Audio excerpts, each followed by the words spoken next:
వారసత్వాన్ని కొనసాగిస్తూ తెలంగాణ రాష్ట్రాన్ని ప్రపంచంలోనే అగ్రభాగాన నిలబెట్టే లక్ష్యంతో ఈనాడు మేము పరిపాలన కొనసాగిస్తున్నాం.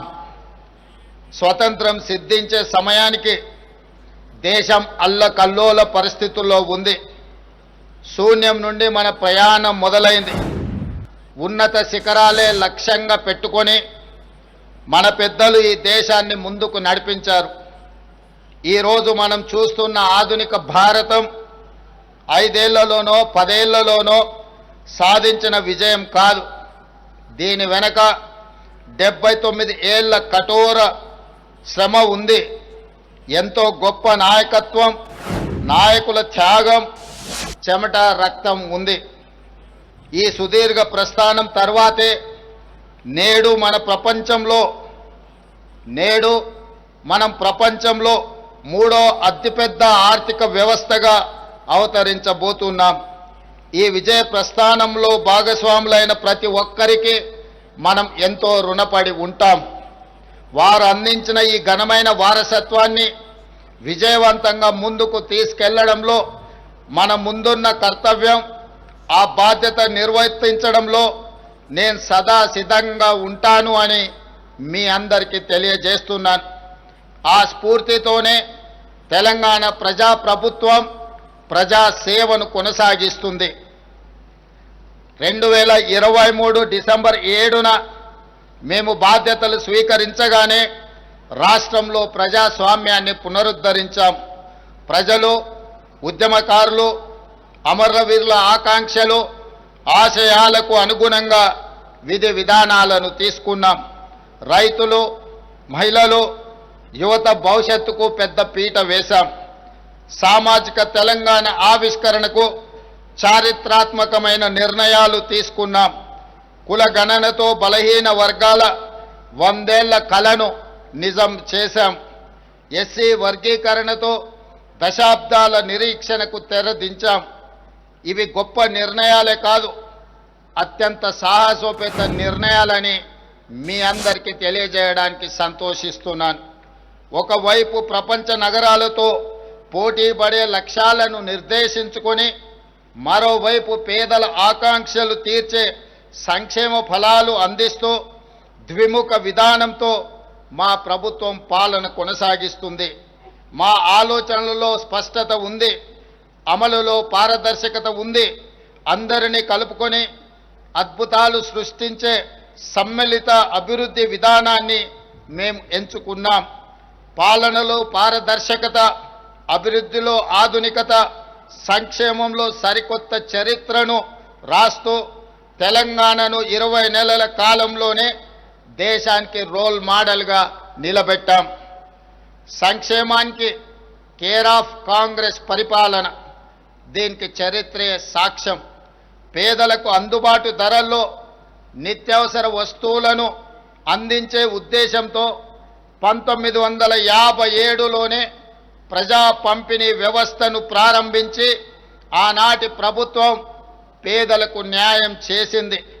70 ఏళ్లుగా పీడీఎస్ వ్యవస్థ పేద ప్రజల ఆహార భద్రతకు భరోసా ఇస్తూ వస్తుంది.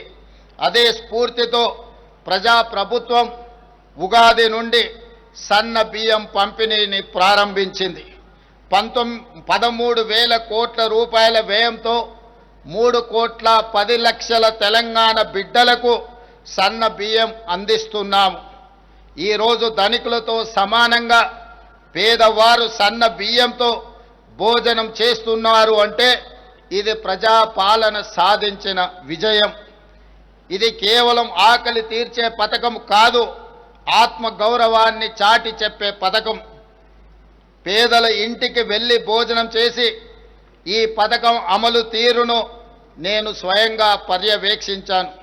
ఆ రోజు వారి కళ్ళల్లో కనిపించిన ఆనందం, ఆత్మగౌరవం నాకు శాశ్వతంగా గుర్తుండిపోతుంది.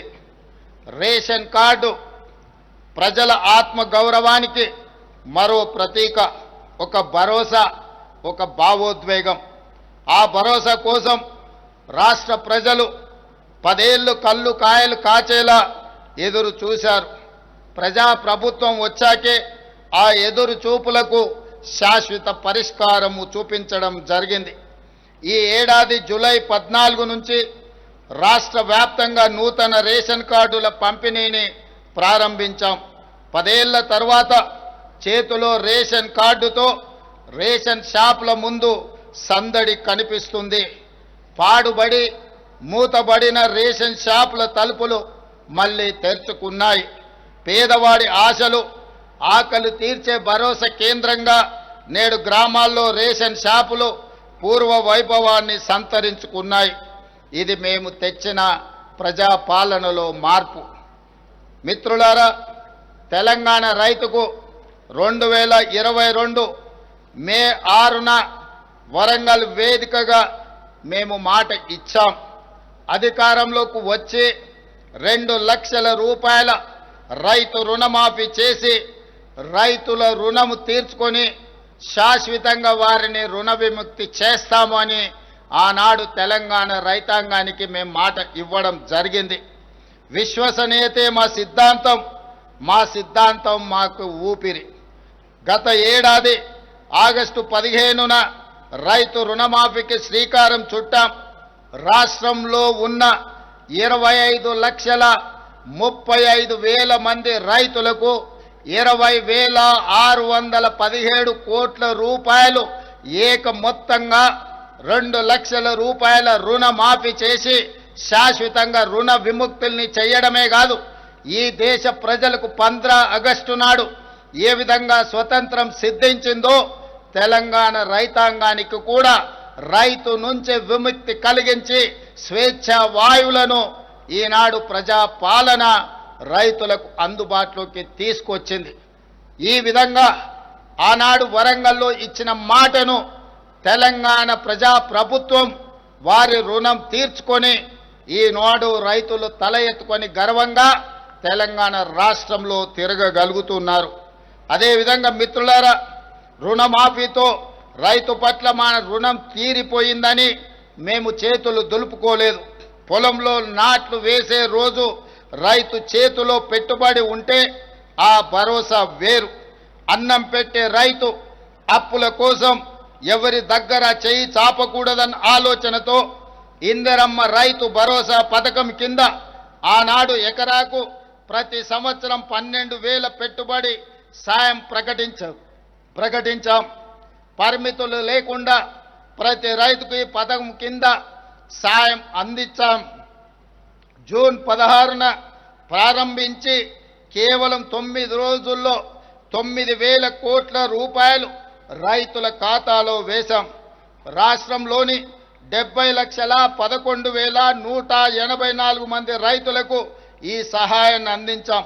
కొత్తగా దరఖాస్తు చేసుకున్న 1,20,000 మంది రైతులకు మొత్తంగా 9 రోజుల్లో 9,000 కోట్ల రూపాయలను ఇందిరా రైతు భరోసా పథకం ద్వారా రైతులకు పెట్టుబడి సహాయాన్ని అందించి ఏ వడ్డీ వ్యాపారస్తుల ముందు తలదించుకునే పరిస్థితి రైతుకు ఉండకూడదు అని మా ప్రభుత్వం గొప్ప లక్ష్యంతో పని చేస్తుంది. మిత్రులారా, రైతు రుణమాఫీ పెట్టుబడి సాయమే కాదు, పండించిన పంటను కొనుగోలు చేస్తూ మేము ఉన్నామన్న భరోసా తెలంగాణ రైతాంగానికి ఇస్తున్నాం. 7,178 కొనుగోలు కేంద్రాలను ఏర్పాటు చేసి రైతు పండించిన చివరి గింజ వరకు ధాన్యాన్ని సేకరిస్తున్నాం. సన్నాలకు క్వింటాలకు గిట్టుబాటు ధరతో పాటు 500 రూపాయల బోనస్ ఇస్తున్నాం. ధాన్యం కొనుగోలు చేసిన 48 గంటల్లోనే పంట అమ్ముకున్న రైతుల ఖాతాలో నగదు వేసి రైతుల కళ్ళల్లో ఆనందం చూస్తున్నాం.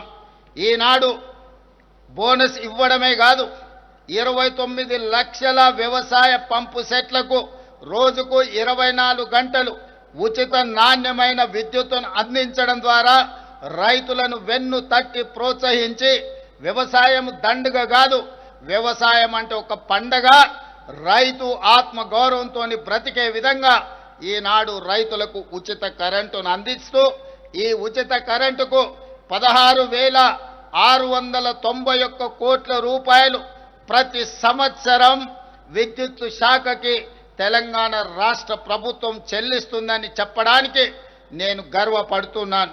ఇది రైతుల పట్ల, వ్యవసాయం పట్ల మాకున్న చిత్తశుద్ధి. ప్రభుత్వం అండగా ఉందన్న ధైర్యంతో మన రైతులు కష్టించి దేశం ఆకలి తీర్చే అన్నపూర్ణగా తెలంగాణను నిలబెట్టారు.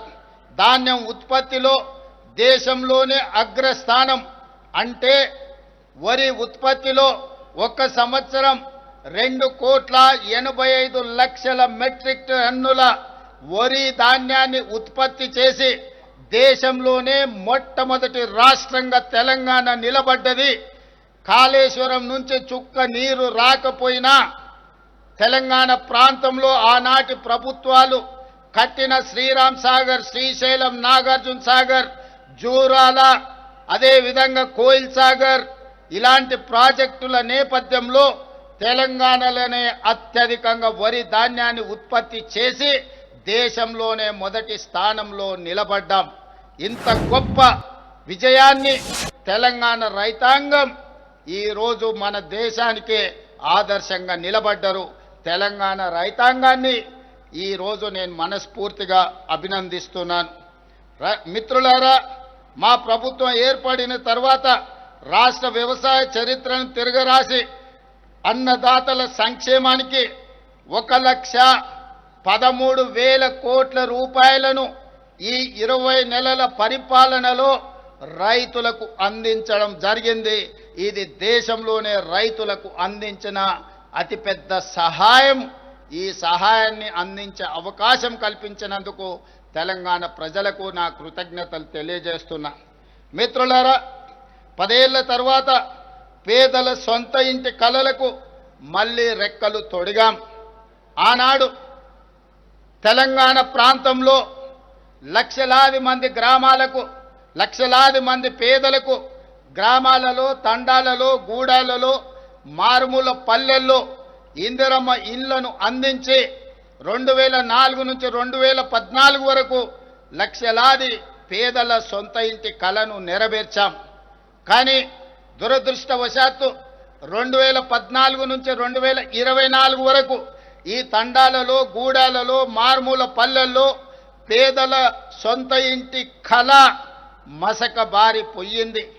10 సంవత్సరాలు ఎదురు చూసిన పేదలకు ఈనాడు సొంత ఇంటి కళను నెరవేర్చడానికి ఇందిరమ్మ ఇండ్ల పథకాన్ని తిరిగి ప్రారంభించి ప్రతి నియోజకవర్గానికి 3,500 ఇండ్లు, ఆ విధంగా దాదాపుగా 4,50,000 ఇండ్లను ఈనాడు పేదలకు అందుబాటులోకి తీసుకొచ్చి 22,500 కోట్ల రూపాయలతోని ఈనాడు ఇందిరమ్మ ఇళ్ల పనులను ప్రారంభించాం. ఈరోజు ఈ ఇంటికి పార్టీ అర్హత కాదు, పేదరికమే అర్హతగా పేదరికాన్ని రూపుమాపి ఆత్మగౌరవంతో ప్రజల సొంత ఇంటి కలను నెరవేర్చడానికి ఈరోజు నిలవైన లబ్ధిదారులను ఎంపిక చేసి పేదల సొంత ఇంటి కలను తీర్చే ప్రయత్నం మా ప్రభుత్వం చేస్తుంది. అందుకే ఇళ్ల కేటాయింపులో కోటాలు వాటాలు లేవు. ఇళ్ల కోసం కమిషన్లు ఇచ్చే కర్మ పేదలకు పట్టలేదు. నీకింత నాకింత దందాలు లేవు. ఎంపికకు పేదరికమే గీటురాయి. అడవులను నమ్ముకొని జీవించే చెంచులకు, ఆదివాసీలకు, మా లంబాడి సోదరులకు చరిత్రలో తొలిసారి ఇందిరమ్మ ఇల్లు ప్రత్యేకంగా కేటాయించాం. గతంలో ఏ ప్రభుత్వం వీళ్ళకి ప్రత్యేకమైన కోట ఇవ్వలేదు.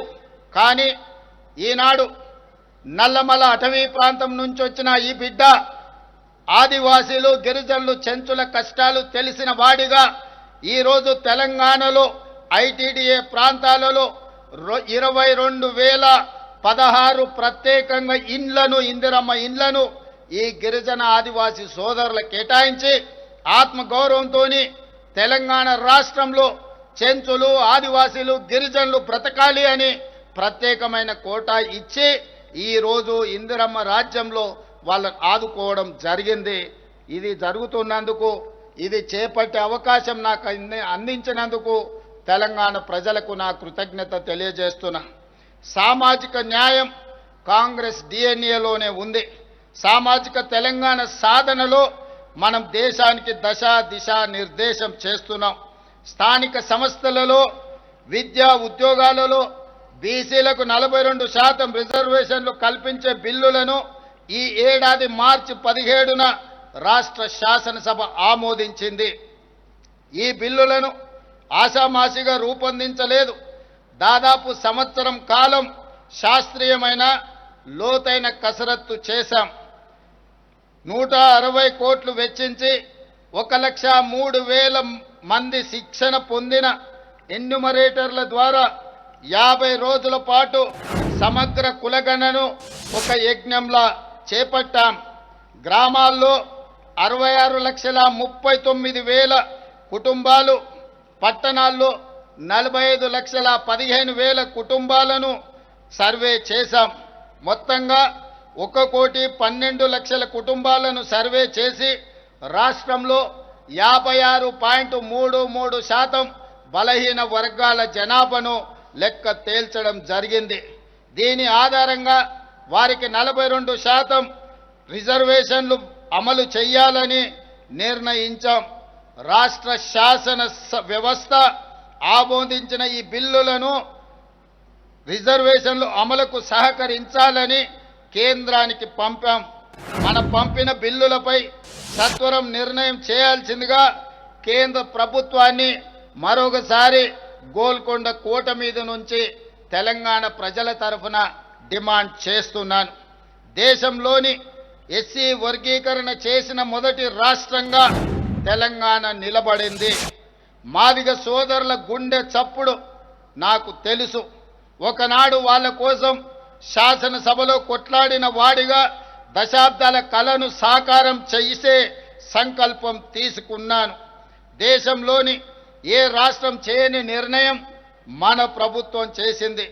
సుప్రీంకోర్టు తీర్పునకు అనుగుణంగా రాష్ట్రంలోని ఎస్సీలలో ఉన్న 59 కులాలు, ఉప కులాలను 3 గ్రూపులుగా విభజించి గ్రూప్ 1లో 15 కులాలను, గ్రూప్ 2లో 18 కులాలను, గ్రూప్ 3లో 26 కులాలను చేర్చాం. ఈ ఏడాది ఫిబ్రవరి 4న రాష్ట్ర శాసనసభ శాసన మండలి ప్రత్యేక సమావేశాలు ఏర్పాటు చేసి సామాజిక, ఆర్థిక, విద్య, ఉపాధి, రాజకీయ కులగణన సర్వే, షెడ్యూల్డ్ కులాల ఉపవర్గీకరణపై చర్చించి చట్టబద్ధత కల్పించి మా చిత్తశుద్ధిని నిరూపించుకున్నాం. ఈ శుభ సందర్భాన్ని పురస్కరించుకొని ప్రతి ఏటా ఫిబ్రవరి 4 తారీఖును తెలంగాణ సోషల్ జస్టిస్ డేగా నడుపుకోవాలని, ఉత్సవాలను జరుపుకోవాలని తెలంగాణ ప్రభుత్వం నిర్ణయం తీసుకున్నదని మీకందరికీ తెలియజేయడానికి సంతోషిస్తున్నాను. మిత్రులారా, ఆరోగ్యశ్రీ పథకం ఇది కాంగ్రెస్ పార్టీ బ్రాండ్. మసకబారిన ఈ పథకానికి పూర్వ వైభవం తీసుకొచ్చాం. బాధ్యతలు స్వీకరించిన వెంటనే ఆరోగ్యశ్రీ పరిధిని 5 లక్షల నుండి 10 లక్షలకు పెంచాం. జబ్బుపడ్డ గరీబులకు ఇది మేమిచ్చిన భరోసా. ఆర్టీసీ ఉచిత త్వరలోనే 3వ పెద్ద ఆర్థిక వ్యవస్థగా అవతరిస్తాం. మనది డెడ్ ఎకానమీ కాదు, గుడ్ ఎకానమీ. ఇది ప్రపంచం గుర్తుపెట్టుకోవాల్సిన అవసరం ఉంది. ఆర్థిక శక్తిగానే కాదు, సైనిక శక్తిలోనూ మనమేంటో ఆపరేషన్ సింధూర్లో నిరూపించాం. స్వాతంత్ర దినోత్సవ వేళ ప్రతి భారతీయుడు మువ్వెన్నెల జెండా ఎగరేసి మన సైనిక దళాలకు సెల్యూట్ చేద్దాం. శత్రు దేశాల తూటాలు బెలిస్తే మిసైళ్లతో బదిలిచ్చిన మన త్రివిధ దళాలకి జై కొడదాం.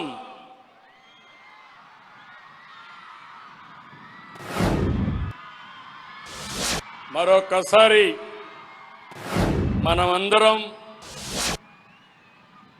స్వాతంత్రం కోసం త్యాగాలు చేసిన వారిని గుర్తుకు తెచ్చుకుంటూ నివాళులర్పిస్తూ ఈ జాతి అభివృద్ధికి పునరంకితం కావాలి, గట్టిగా పనిచేసే సంకల్పాన్ని ఈరోజు తీసుకోవాల్సిందిగా మిమ్మల్ని అందరినీ కోరుకుంటూ మరొక్కసారి ఇక్కడ ప్రపంచంలో ఉన్న భారతీయులకు తెలుగు వారికి స్వాతంత్ర దిన శుభాకాంక్షలు తెలియజేస్తున్నా. జై ఆంధ్రప్రదేశ్, జై భారత్, జై హింద్.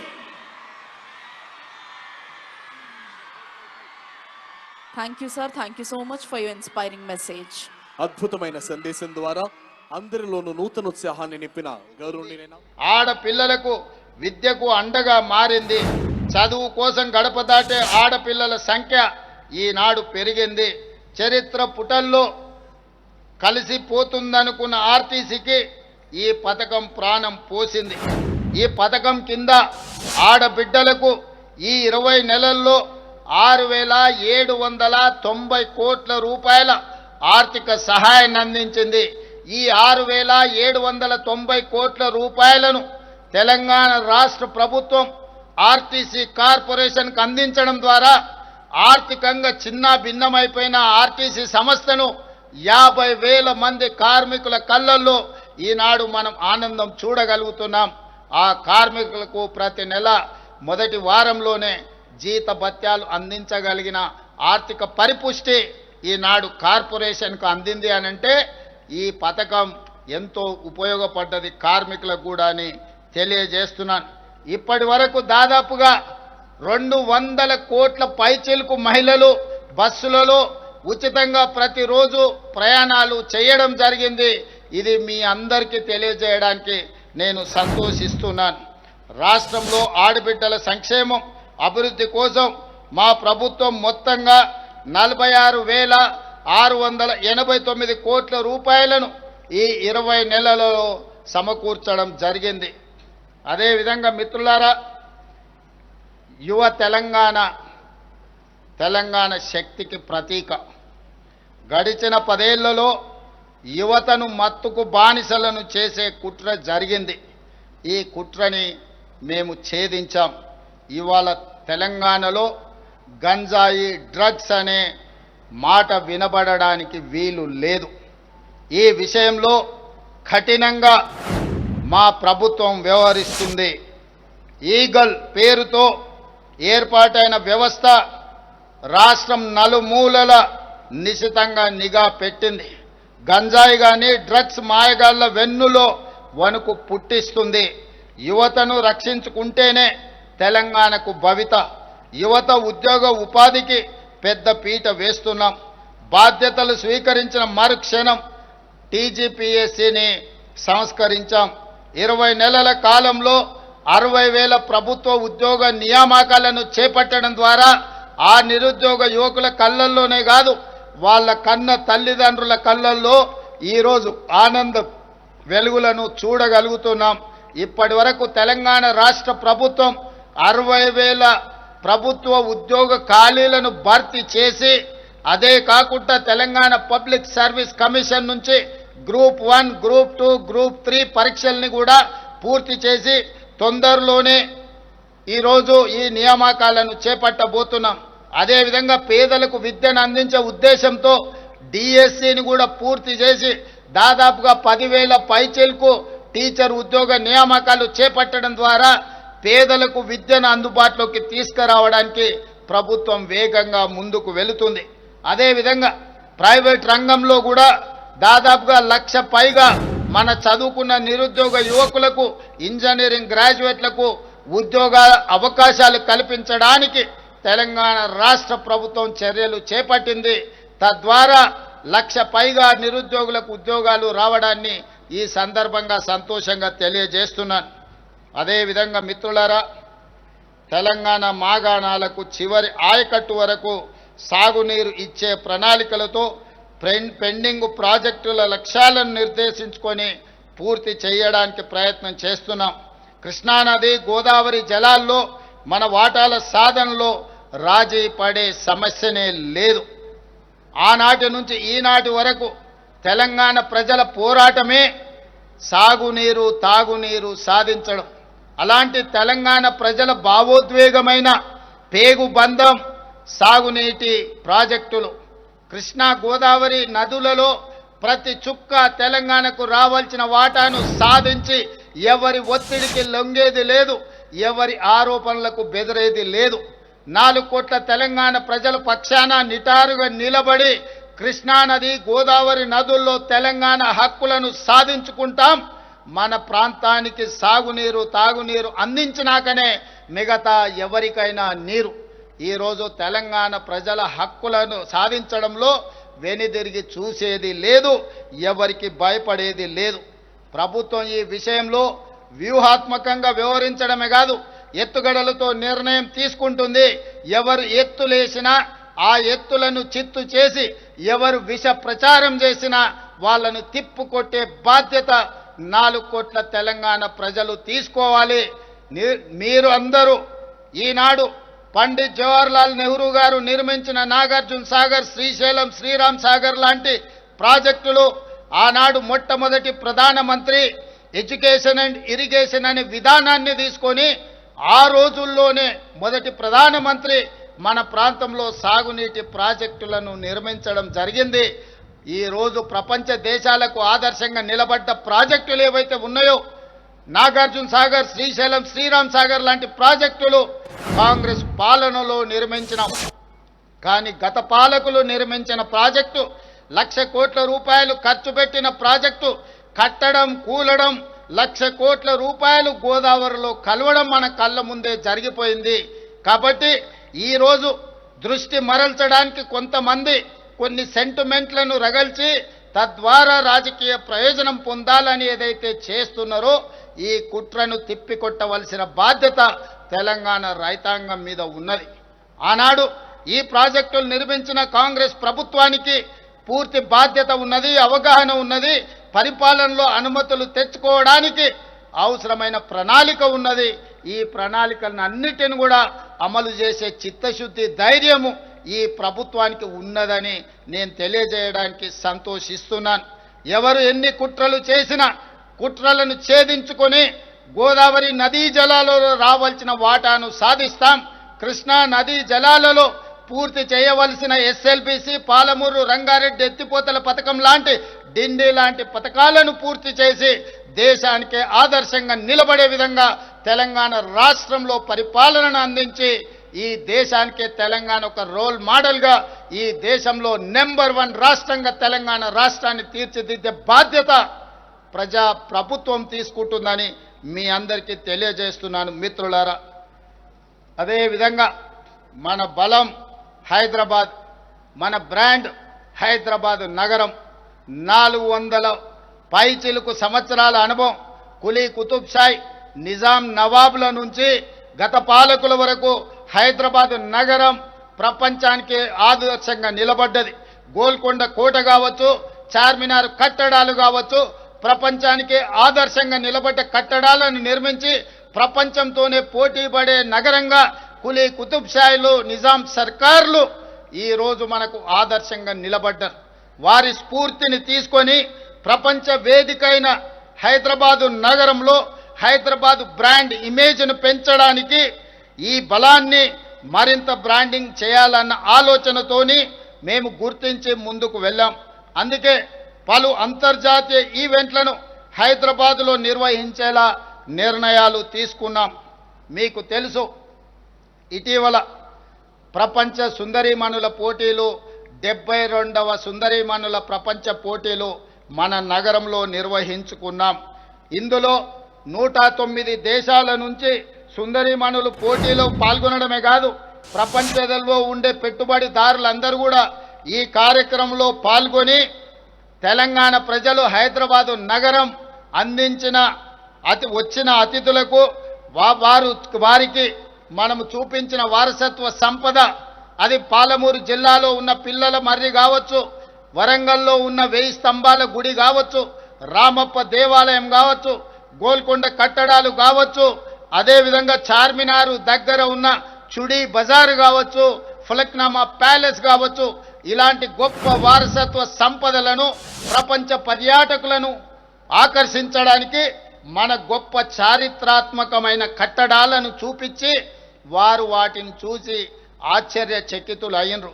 తెలంగాణ హైదరాబాదు నగరంలో ఇంత గొప్ప వారసత్వ కట్టడం ఉన్నదా మాకు తెలీదు, మేము మళ్ళీ వెళ్ళి మా దేశంలో మీ బ్రాండ్ అంబాసిడర్లుగా మారి హైదరాబాదు నగరానికి అంతర్జాతీయ గుర్తింపు తెస్తాము అని చెప్పి ప్రపంచ సుందరీమణులు మనకు మాట ఇవ్వడమే కాదు, తెలంగాణ తల్లికి శిరస్సు వంచి నమస్కరించి జయ జయ హే తెలంగాణ గీతాన్ని ప్రపంచానికి వాళ్ళందరూ వినిపించారు.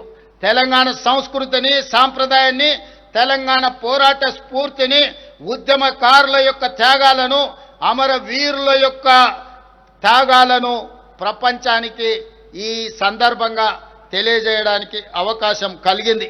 ఇదే కాదు, మనకు ఆర్టిఫిషియల్ ఇంటెలిజెన్స్ సదస్సులను నిర్వహించాం. ప్రపంచవ్యాప్తంగా పేరుగాంచిన సుమారు 2000 మంది ప్రతినిధులు ఈ సదస్సుకు హాజరయ్యారు. ఈ సందర్భంగా ఏఐ రోడ్ మ్యాప్ను విడుదల చేశాం. భారత్ ఫ్యూచర్ సిటీలో ఏఐ సిటీని నిర్మించడానికి ప్రత్యేకంగా మనం స్థలము కొన్ని 200 ఎకరాల భూమిని కేటాయించడం జరిగింది. అదేవిధంగా మరొక ప్రతిష్టాత్మక సదస్సు గ్లోబల్ రైస్ సమ్మిట్ను కూడా మనం హైదరాబాదులో నిర్వహించుకున్నాం. తెలంగాణ బియ్యాన్ని ఇతర దేశాలకు ఎగుమతి చేయడానికి ఈరోజు ఇది దోహదం చేసింది. ఇది మీకు తెలియజేయడానికి నేను సంతోషపడుతున్నాను. మన ప్రభుత్వం నిర్వహించిన బయో ఏషియా సదస్సుకు 50 దేశాల నుంచి 3000 మంది ప్రతినిధులు హాజరు కావడం జరిగింది. ఈరోజు ప్రపంచ దేశంలో ఉత్పత్తి చేస్తున్న బల్క్ డ్రగ్స్ భారతదేశంలో 40% మన హైదరాబాదు నగరం నుంచే ఉత్పత్తి చేస్తున్నాం. మన కోవిడ్ మహమ్మారి వచ్చినప్పుడు ప్రతి 3 వ్యాక్సిన్లో 1 వ్యాక్సిన్ మన నగరం నుంచి ఉత్పత్తి చేసి ఈరోజు ప్రపంచానికి ఫార్మా హబ్గా హైదరాబాదు నగరాన్ని తీర్చిదిద్దడమే కాకుండా ప్రపంచం కోవిడ్ మహమ్మారి బారిన పడుతున్నప్పుడు ప్రపంచాన్ని ఆదుకోవడానికి మన నగరంలో ఉన్న ఫార్మా కంపెనీలు ఈరోజు దేశానికి ఆదర్శంగా నిలబడ్డాయి. దీనికి పునాదులు వేసింది ఆనాటి కాంగ్రెస్ ప్రభుత్వం. 1965లోనే ఐడిపిఎల్ సంస్థని ఇక్కడ ప్రారంభించడంతో రీసెర్చ్లు చేయడమే కాదు, సైంటిస్టులను 100లాది మందిని అక్కడి నుంచి మనము గొప్ప సైంటిస్టులను తీర్చిదిద్దడంతో ఈరోజు తెలంగాణ రాష్ట్రం ఒక ఫార్మా హబ్గా ప్రపంచం గుర్తించడం జరిగింది. అలాంటి గొప్ప గ్లోబల్ సమ్మిట్ను కూడా మనమే ఇక్కడ నిర్వహించుకున్నాం. అదేవిధంగా గతంలో ఎన్నడూ లేని విధంగా అంతర్జాతీయ రాజకీయ సమ్మిట్ భారత్ సమ్మిట్ 2025ను మనం హైదరాబాదులో నిర్వహించాం. ఈ అన్ని వేదికల నుండి మన తెలంగాణ విజన్ను ప్రపంచ వ్యాప్తంగా పరిచయం చేశాం. అదే తెలంగాణ రైజింగ్ 2047. ఈ అన్ని వేదికలకు ఆతిథ్యాన్ని ఇచ్చిన హైదరాబాదు నగరం ప్రపంచానికి ఆదర్శంగా నిలబడే తెలంగాణ రాష్ట్రాన్ని, హైదరాబాదు నగరాన్ని తీర్చిదిద్దాలి. ప్రపంచానికి మన గొప్పతనాన్ని, మనలో ఉన్న నైపుణ్యాన్ని ఈరోజు ప్రపంచానికి తెలియజెప్పడానికి ఇవన్నీ మనకెంతో దోహదపడ్డాయి. అందుకే ఈరోజు భవిష్యత్ ప్రణాళికల కోసం తెలంగాణ రైజింగ్ 2047 అనే ఒక విజన్ డాక్యుమెంట్ను, ఒక విజనరీ ఆలోచనను ఈరోజు తెలంగాణ రాష్ట్రం చేపడుతుంది. ఈ విజనరీ డాక్యుమెంట్ని డిసెంబర్ 9 తారీఖు లోపల జాతికి అంకితం చేసి ప్రపంచంలోనే తెలంగాణను నెంబర్ 1గా నిలబెట్టడానికి మేం చేయగలిగిన ప్రతి ప్రయత్నాన్ని చేస్తాము అని చెప్పి ఈ సందర్భంగా తెలంగాణ ప్రజలకు తెలియజేయడానికి నేను సంతోషిస్తున్నాను. మిత్రులారా, దేశానికి స్వాతంత్రం సాధించి భవిష్యత్ భారతదేశానికి పునాదులు వేసింది కాంగ్రెస్. 1947 నాటికి స్వతంత్ర భారతం 100 వసంతాలు పూర్తి చేసుకోబోతుంది. 1947 15 ఆగస్టు నాడు సిద్ధించిన స్వతంత్రం 2047 15 ఆగస్టుకి 100 సంవత్సరాలు పూర్తి చేసుకోబోతున్నది. ఈ 100 సంవత్సరాలలో మనం సాధించిన విజయాలని కాదు, భవిష్యత్తులో చేరుకుపోయే మైలు రాయిని కూడా నిర్దేశించుకోవాలని, ఈరోజు ఆ లక్ష్యాలను చేరుకోవాలని ప్రణాళికలు రచిస్తున్నాం. ఈ లక్ష్య సాధనలో తెలంగాణ పాత్ర మన దేశాన్ని, మన రాష్ట్రాన్ని ప్రపంచంలో నెంబర్ 1గా నిలబెట్టే విజన్ ఏమిటన్న దానిపై మేము నిరంతరం శ్రమిస్తున్నాం. అందుకే 2047 నాటికి భారతదేశ ముఖ చిత్రాన్ని మార్చే గేమ్ చేంజర్ పాత్రలో తెలంగాణ కీలకంగా ఉండాలన్న సంకల్పంతో ముందుకు వెళ్తున్నాం. ఈ సంకల్పానికి దార్శనిక పత్రమే తెలంగాణ రైజింగ్ 2047 2035 నాటికి $1 ట్రిలియన్ ఎకానమీగా తెలంగాణను తీర్చిదిద్దాలని 2047 నాటికి $3 ట్రిలియన్ ఎకానమీగా తెలంగాణను తీర్చిదిద్దాలని భవిష్యత్తు ప్రణాళికలను రచించుకొని ముందుకు వెళుతున్నాం. ఇంత గొప్ప విజయాన్ని సాధించాలంటే సాంకేతిక నిపుణులు, ఉద్యమకారులు, తెలంగాణ సమాజం అంతా కూడా నిరంతరం కష్టపడాలి, నిరంతరం సహకరించాలి. మీ అందరి సహకారం ఉంటే భారతదేశ ప్రభుత్వం 2047లో $30 ట్రిలియన్ ఎకానమీ లక్ష్యంగా ఏదైతే పనిచేస్తుందో అందులో 10% తెలంగాణ రాష్ట్రం కంట్రిబ్యూట్ చేయాలనుకుంటుంది. ఈనాడు దేశంలో మన జనాభా 2.5%, మనము 5% ఈరోజు కాంట్రిబ్యూట్ చేస్తున్నాం. భవిష్యత్తులో దీన్ని 10% పెంచి దేశంలోనే అభివృద్ధి చెందిన రాష్ట్రంగా నెంబర్ 1 రాష్ట్రంగా తెలంగాణను తీర్చిదిద్దాలని ప్రణాళికలు రచిస్తున్నాం. ఈ ప్రణాళికలో మీ అందరి సహకారాన్ని కూడా మా ప్రభుత్వం ఆశిస్తుంది, మీ అందరి ఆశీర్వాదాన్ని కోరుకుంటుంది. మిత్రులారా, ఇది యావత్ తెలంగాణ అభివృద్ధికి మాస్టర్ ప్లాన్. మూసి పునరుజ్జీవం నుంచి మొదలైన గ్రామీణ తెలంగాణ వ్యవసాయ వికాసం వరకు ఈ విజన్లో విస్పష్టంగా ఉండబోతుంది. హైదరాబాద్ తెలంగాణ ప్రజల సుఖశాంతులతో స్వచ్ఛమైన వాతావరణంలో ఆనందకరమైన జీవన విధానానికి ఈ పత్రం హామీ ఇస్తుంది.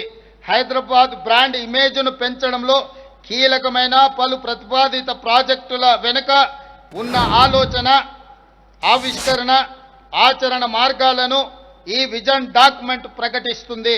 వరదలతో అతలాకుతలం అవుతున్న హైదరాబాదును స్వచ్ఛమైన సుందరమైన నగరంగా మార్చే సంకల్పాన్ని ఈ విజన్లో ఆవిష్కరించబోతున్నాం. అందుకే మిత్రులారా, మూసి పునరుజ్జీవ ప్రాజెక్టుతో హైదరాబాదు వరద సమస్యకు శాశ్వత పరిష్కారం లభించే హామీని ఈ విజన్ డాక్యుమెంట్ ఇస్తుంది. అంతర్జాతీయ ప్రమాణాలతో నిర్మితమయ్యే భారత్ ఫ్యూచర్ సిటీ ఆధునిక ప్రపంచానికి గేట్ వే ఏ విధంగా ఉంటుందో ఈ పత్రము వెల్లడిస్తుంది. అత్యంత ప్రతిష్టాత్మకంగా నిర్మించే రీజనల్ రింగ్ రోడ్డు తెలంగాణ అభివృద్ధికి రాచమార్గంగా ఎలా నిలవబోతుందో తెలంగాణ రైజింగ్ 2047లో విస్పష్టంగా చెప్పబోతున్నాం. మిత్రులారా, ఇదే కాదు, ఈ దేశానికి ప్రపంచానికి శాంతియుతం ద్వారా స్వతంత్రాన్ని సాధించొచ్చు. బ్రిటిష్ తెల్ల దొరలను దేశం వదిలి పారిపోయే విధంగా పోరాటాన్ని నిర్మించిన బాపు ఘాట్ మన ప్రాంతంలో ఉందని చెప్పడానికి గర్విస్తున్నాను. అలాంటి బాపు ఘాట్ను గాంధీ సరోవర్ ప్రాజెక్టుగా మార్చి గ్రీన్ఫీల్డ్ హైవేలు, డ్రై పోర్టులు, మెట్రో, రెండో దిశ విస్తరణ ప్రాజెక్టులు, ఔటర్ నుండి రీజనల్ రింగ్ రోడ్డు మధ్య నిర్మించే రేడియల్ రోడ్లు, వరంగల్ ఆదిలాబాదులో విమానాశ్రయాలు. ఈరోజు మొత్తం తెలంగాణ రాష్ట్రంలో మనకున్నది ఏకైక విమానాశ్రయం శంషాబాద్. ఇంత పెద్ద రాష్ట్రానికి 4 కోట్ల ప్రజలకు ప్రపంచ దేశాలలో మన వాళ్ళు ఎంతోమంది లక్షలాది మంది ఉన్నారు, కానీ మనకున్నది ఒకే ఒక ఎయిర్పోర్ట్. అందుకే ఈరోజు కేంద్ర ప్రభుత్వంతో మాట్లాడి వరంగల్లో ఒక ఎయిర్పోర్టును, ఆదిలాబాద్లో ఇంకొక ఎయిర్పోర్టును, రెండిటి అనుమతులు సాధించినాం. తొందరలోనే వరంగల్ అండ్ ఆదిలాబాదులో నూతన ఎయిర్పోర్ట్లు రాబోతున్నాయి. తెలంగాణలో ఎక్కడి నుంచి ఎక్కడికైనా ప్రయాణం చేయడానికి ఈరోజు మనకి ఎయిర్పోర్టులు ఎంతో సహకరించబోతున్నాయి. మన అభివృద్ధికి ఈ ఎయిర్పోర్టులు పునాదులు వేయబోతున్నాయి. తొందరలో అదనంగా తెలంగాణకు 2 ఎయిర్పోర్టులను కూడా జోడించబోతున్నామని చెప్పి మీ అందరికీ తెలియజేయడానికి నేను సంతోషపడుతున్నాను. ఇదే కాదు, రేడియల్ రోడ్లు, వరంగల్ ఆదిలాబాద్ విమానాశ్రయాలు, హైదరాబాద్ నాగ్పూర్, హైదరాబాద్ బెంగళూరు, హైదరాబాద్ విజయవాడ పారిశ్రామిక కారిడార్ల ఏర్పాటుతో పాటు తెలంగాణ ముఖ చిత్రాన్ని సమూలంగా మార్చే, అదేవిధంగా హైదరాబాద్ బెంగళూరు డిఫెన్స్ కారిడార్ కోసం డిఫెన్స్ పెట్టుబడులను కూడా ఆకర్షిస్తున్నాం. ఈనాడు తెలంగాణ రాష్ట్రం మొన్న జరిగిన ఆపరేషన్ సింధూర్లో ఈ ప్రాంతం నుంచే తయారు చేసిన యుద్ధ సామాగ్రి ఎంతో ఉపయోగపడ్డది. ఈరోజు డిఫెన్స్ కారిడార్ను ఈ ప్రాంతంలో హైదరాబాద్ బెంగళూరు హైవే ప్రాంతంలో ఏర్పాటు చేసి రేపటి భవిష్యత్తులో దేశ భద్రతలో తెలంగాణ ప్రాంతం కీలకమైన పాత్రను పోషించబోతుందని నేను మీకు తెలియజేయడానికి ఎంతో సంతోషిస్తున్నాను. హైదరాబాదును మిత్రులారా స్వచ్ఛమైన, శుభ్రమైన, సౌకర్యవంతమైన నగరంగా తీర్చిదిద్దాలని మా ప్రభుత్వం భావిస్తున్నది. ఆలోచన నుండి ఏర్పాటైనదే హైడ్రా వ్యవస్థ. మీ అందరికీ తెలుసు, 1908లో వచ్చిన భారీ వరదలు ఆనాడు వేలాది మంది ప్రాణాలను బలిగొన్నది. ఈ భాగ్య నగరాన్ని ఈ వరదలు ముంచెత్తుతే ఆనాటి నిజాం ప్రభువులు ఈ బాధను, ఈ ఉపద్రవాన్ని వారిని కలిచివేశాయి, కదిలించి వేశాయి. అందుకే నిజాం ప్రభుత్వం ఆనాడు మోక్షగుండం విశ్వేశ్వరయ్యను సాంకేతిక నిపుణుడిగా నియమించి ఈరోజు మూసీ ప్రాజెక్టు మీద ఉస్మాన్ సాగర్, హిమాయత్ సాగర్తో పాటు మిరాలం ట్యాంక్ లాంటి ప్రాజెక్టులను నిర్మించి వరదలను నియంత్రించి హైదరాబాదు నగరాన్ని కాపాడడమే కాదు, హైదరాబాదు నగరం యొక్క తాగునీటి దాహార్తిని తీర్చి గొప్ప పునాదులు ఆనాడు నిజాం సర్కార్ వేయడం జరిగింది. మరి ఈరోజు ఇప్పుడు వస్తున్న వరదలు మీరు చూస్తున్నారు. వర్షాలు క్లౌడ్ బస్ట్ వల్ల నగరంలో వర్షాలు ఈరోజు ఎక్కడైతే చెరువులు, నాలాలు మనం ఆక్రమించుకున్నామో అక్కడికి వెళ్ళాల్సిన వరద నీరు ఈరోజు మన కాలనీలలోకి, మన ఇళ్లలోకి, మన రోడ్ల మీదకి వస్తున్నది. మరి ఈ ఉపద్రవాన్ని ఎదుర్కోవాల్సిన అవసరం లేదా? చెన్నై, బెంగళూరు నగరాలను, ముంబై నగరాలను మీరు అందరు చూసినారు. ఈరోజు అతలాకుతలం అయిపోయినాయి. ఢిల్లీ నగరాన్ని చూసినారు.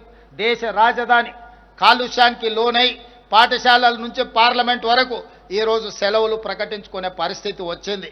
వాహనాలు రోడ్డు మీదకి రావాలంటే ఢిల్లీలో అనుమతులు తీసుకొని రోడ్ల మీదకి రావాలి. ఈరోజు పెద్ద నగరాలుగా పేరు పొందిన ఢిల్లీ కావచ్చు, ముంబై కావచ్చు, బెంగళూరు కావచ్చు, చెన్నై కావచ్చు, ఈ నగరాలు ఎదుర్కొంటున్న సమస్యల నుంచి తెలంగాణ రాష్ట్రం, హైదరాబాదు నగరం పాఠాలు నేర్చుకోవాల్సిన అవసరం ఉన్నది. అందుకే ఈరోజు అలాంటి సమస్యల నుంచి బయటికి రావాలి అంటే చెరువుల ఆక్రమణలు తొలగించాలి, నాలాల ఆక్రమణలను అడ్డు తొలగించుకోవాలి.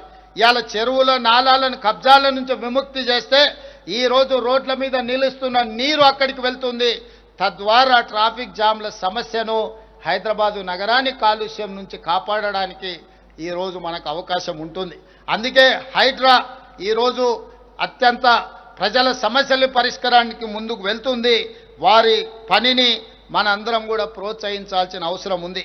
అదేవిధంగా మిత్రులారా, గత ప్రభుత్వంలో భూములు, చెరువులు, నాలాలు కబ్జకు గురైతే మనకెందుకులే అన్న ఆలోచన, భావన ఉండేది. నమ్మకం కలిగించే వ్యవస్థ లేకపోవడంతో మనం మౌనంగా ఉండే వాళ్ళం. ఈ నేపథ్యంలో హైడ్రా నమ్మకాన్ని కలిగించింది. ఇటీవల ప్రత్యేక పోలీస్ స్టేషన్ కూడా ఏర్పాటు చేశాం.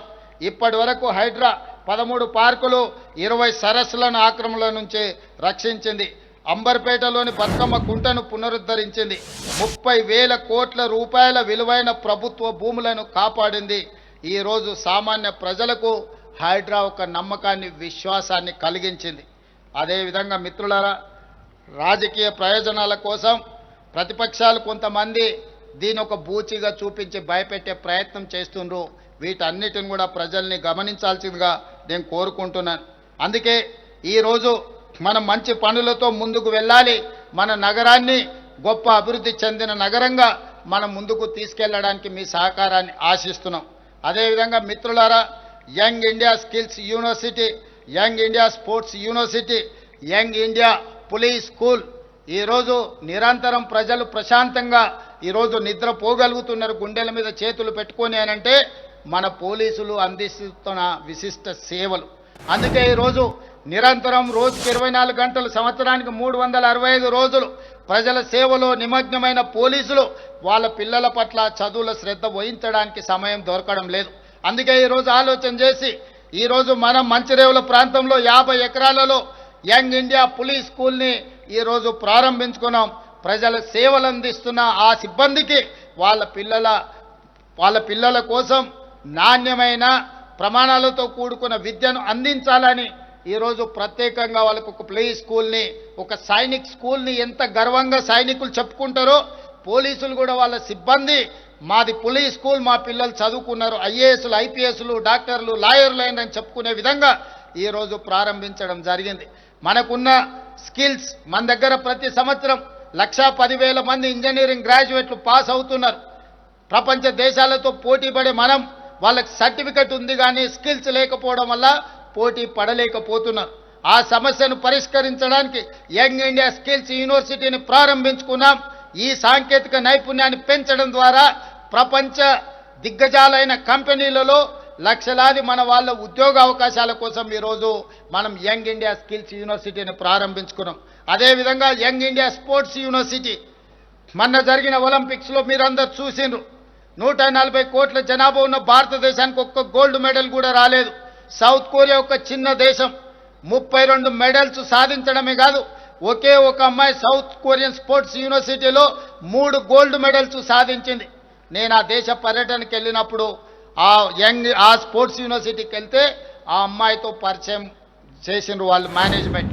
నాకు ఆశ్చర్యం కలిగింది. ఒక చిన్న దేశం 32 గోల్డ్ మెడల్స్ సాధిస్తే 140 కోట్ల జనాభా ఉన్న మనం ఒక్క మెడల్ కూడా సాధించలేదు. అందుకే ఆ స్ఫూర్తితో యంగ్ ఇండియా స్పోర్ట్స్ యూనివర్సిటీని తెలంగాణ ప్రారంభించుకోవడమే కాదు, సౌత్ కొరియన్ స్పోర్ట్స్ యూనివర్సిటీతో ఒక అవగాహన ఒప్పందాన్ని చేసుకొని ఈరోజు తెలంగాణలో ఉన్న గ్రామీణ ప్రాంతాలలో ఉన్న మట్టిలో మాణిక్యాలను వెలికి తీసి క్రీడాకారులను తయారు చేయాలని యంగ్ ఇండియా స్పోర్ట్స్ యూనివర్సిటీని ప్రారంభించుకున్నాం.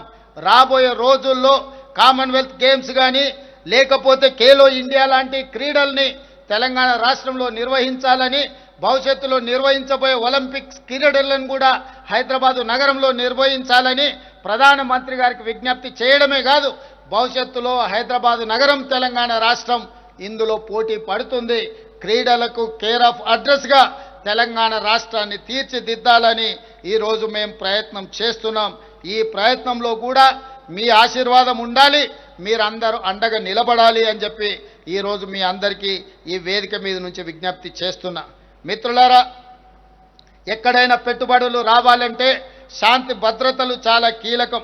ఒక రాష్ట్ర ప్రగతిలో శాంతి భద్రతలు కీలకమైన పాత్రను పోషిస్తాయి.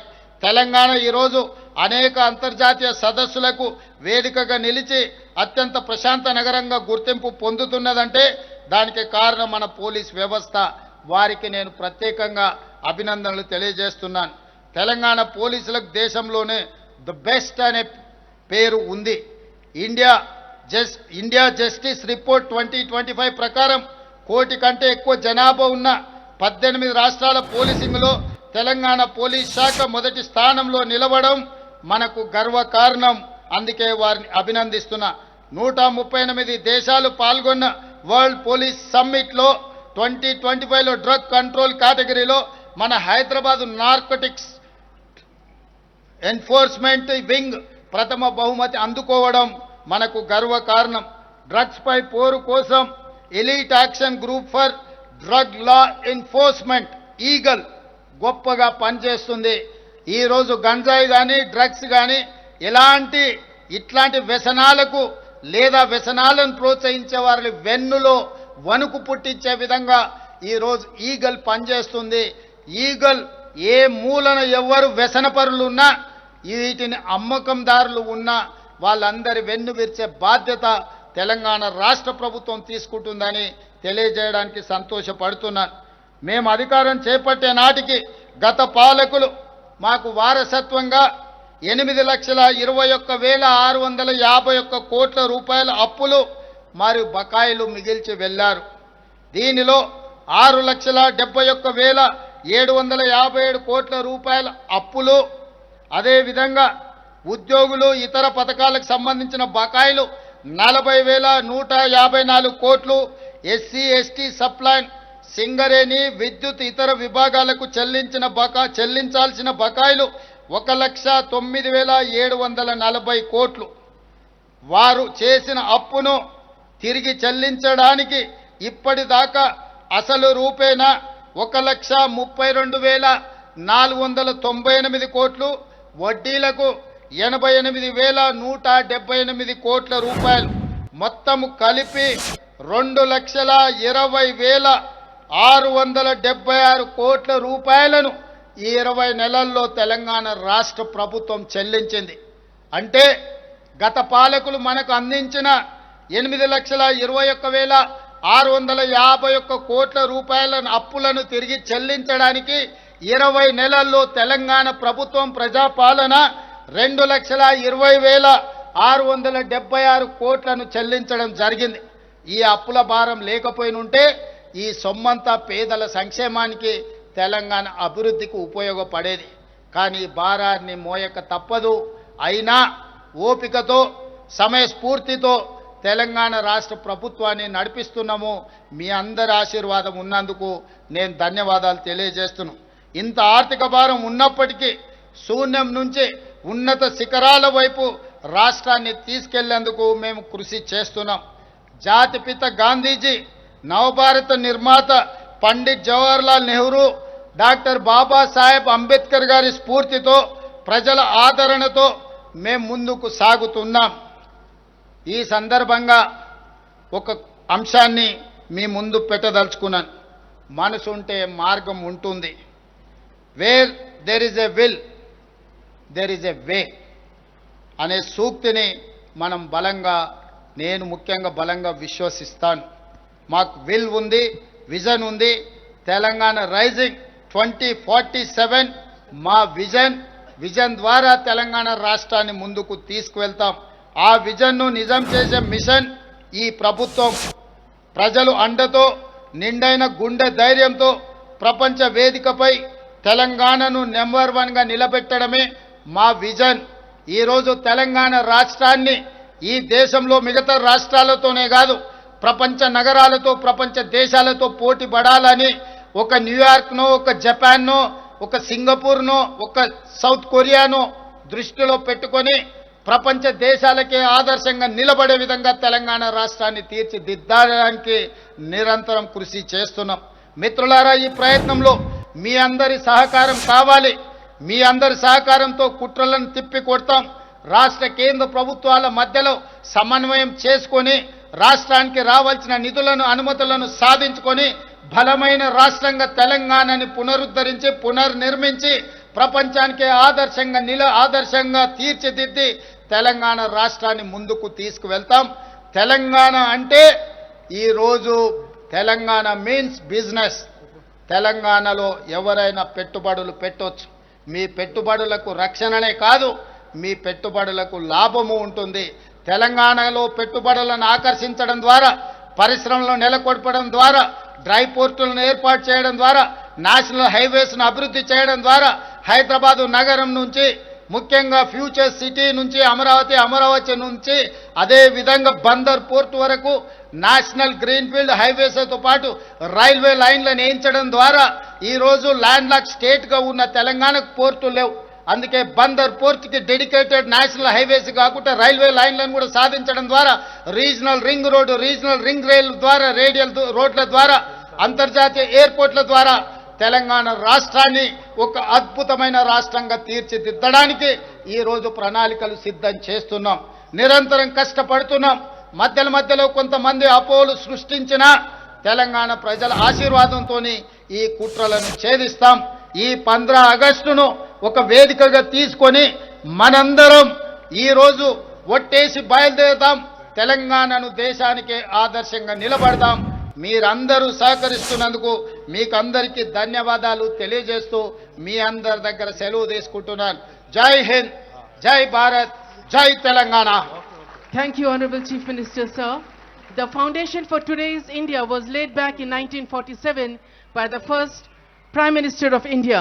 The vision for IITs, IIMs, steel industry, space research, science and technology was laid in 1947 by the first Prime Minister.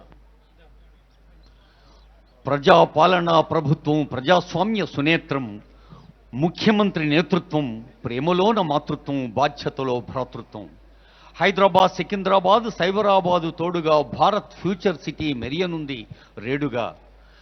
Skill sports తన కళ్ళన్నారు ఆనరబుల్ సీఎం వారి సందేశంలో. విద్య, వైద్యం, క్రీడలు, వ్యవసాయం, పరిశ్రమలు, నేరాలకు భూస్థాపన, శాంతి భద్రతా స్థాపన.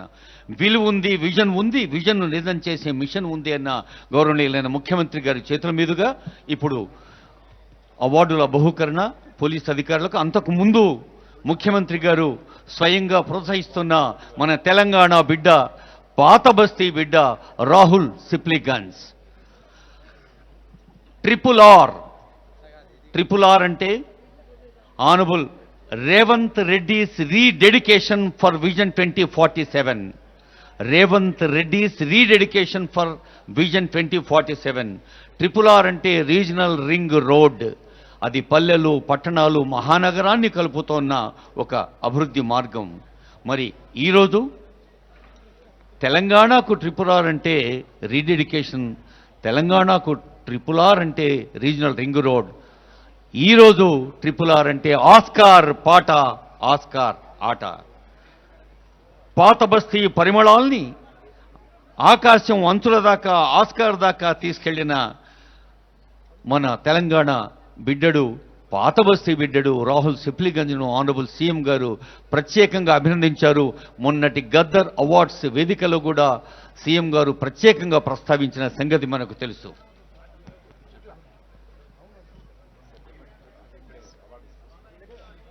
గౌరవనీయులైన ముఖ్యమంత్రి గారి చేతుల మీదుగా ఇప్పుడు మీ అందరి చేతుల చప్పట్లు గోల్కొండ కోటల్లో మారు మోగేలా ₹1 కోటి నగదు పారితోషికం ఆనరబుల్ సీఎం గారి చేతి మీదుగా అభినందనగా ఆశీస్సుగా అందుకుంటున్నాడు రాహుల్ సిప్లిగంజ్. ఐఎన్టీఆర్ కమిషనర్ ప్రియాంక మేడం గారు దగ్గరుండి ఆనరబుల్ సీఎం గారి చేతుల మీదుగా ఈ సన్మానం అందింపచేస్తున్నారు. రాహుల్ సిప్లిగంజ్.